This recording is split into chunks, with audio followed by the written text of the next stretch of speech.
el granjero de Port Coquitlam. En la tranquila localidad de Port Coquitlam, en la provincia canadiense de Columbia Británica, existía una granja como cualquier otra. Era propiedad de los hermanos Picton, Robert y David. Allí criaban cerdos, recogían chatarra y mantenían un perfil bajo. Pero detrás de esa apariencia rural se escondía un oscuro secreto. Robert Picton, apodado Willie por sus conocidos, era un hombre tímido, poco higiénico y con dificultades sociales. Durante décadas vivió rodeado de animales, suciedad y aislamiento, pero en algún punto de los años 80 algo cambió. Lo que comenzó como una vida de granjero solitario derivó en una espiral de violencia. En la periferia de la ciudad, mujeres empezaron a desaparecer y todo apuntaba a la granja de los Picton. La mayoría de las víctimas de Picton provenían de un área marginal de Vancouver conocida como el Downtown Eastside. Era una zona marcada por la pobreza extrema, el abuso de drogas, la prostitución y el abandono institucional. Muchas mujeres vivían en las calles, luchando contra la adicción, el hambre y la violencia cotidiana. Cuando desaparecían, casi nadie las buscaba. Las denuncias eran ignoradas, minimizadas o directamente descartadas. Para un depredador como Robert Picton, esta zona era el lugar perfecto para actuar sin ser detectado. Mujeres vulnerables, sin redes de apoyo, sin quien las defendiera. Durante más de una década, él acechó ese barrio, ofrecía dinero, drogas o simplemente un lugar seguro para pasar la noche, pero muy pocas regresaban con vida. En los años 90 las desapariciones empezaron a acumularse. 1, 2, 5, 10. Pronto eran más de 20 mujeres desaparecidas en circunstancias similares, pero la policía no parecía conectar los casos. A menudo culpaban a las propias víctimas, alegando que se habían mudado o simplemente habían desaparecido por voluntad propia. Fue gracias al esfuerzo de activistas comunitarios, familiares y organizaciones de derechos humanos que se empezó a presionar a las autoridades. El patrón era evidente, había un asesino en serie actuando con total impunidad. Sin embargo, pasaron años antes de que las autoridades tomaran medidas reales. Y mientras tanto, el horror en la granja continuaba. Según los testimonios y las pruebas forenses, Robert Picton seguía un patrón macabro.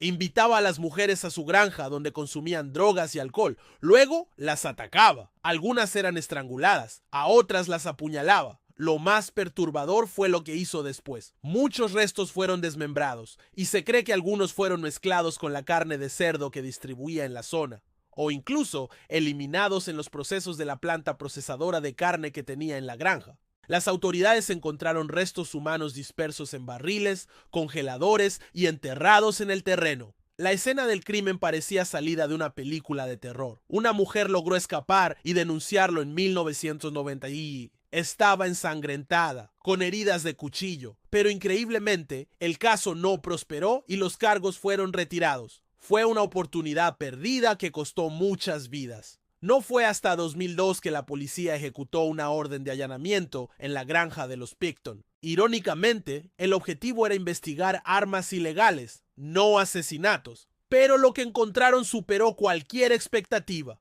En cuestión de días, la granja se transformó en una de las escenas del crimen más grandes y complejas de la historia de Canadá. Participaron más de 200 agentes, excavadoras, perros forenses, drones. Todo fue desplegado para rastrear cada centímetro del terreno. Se encontraron restos humanos de al menos 33 mujeres, ADN, pertenencias, objetos personales, pruebas suficientes para iniciar un juicio masivo. La granja fue acordonada durante casi 2 años mientras se recolectaban evidencias. La magnitud del caso horrorizó a todo el país. En diciembre de 2003, Robert Picton fue formalmente acusado de 27 cargos de asesinato en primer grado. Sin embargo, su juicio no comenzó hasta enero de 2007, 4 años después, debido a la complejidad del caso y la cantidad abrumadora de evidencia. La fiscalía optó por enfocarse en 6 de esos casos para facilitar un juicio más manejable y evitar entorpecimientos procesales. El objetivo era claro: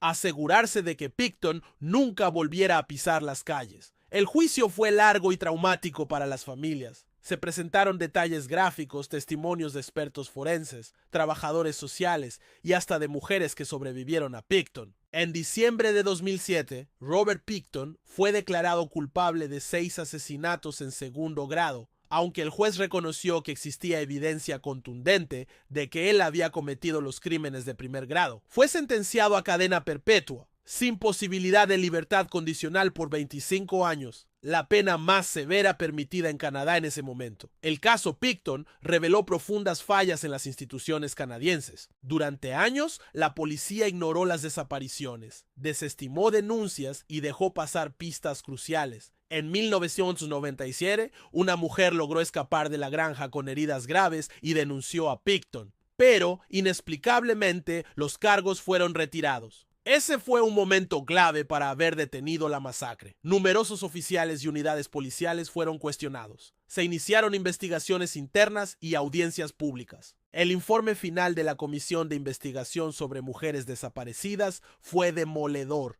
Hubo racismo sistémico, negligencia e indiferencia institucional.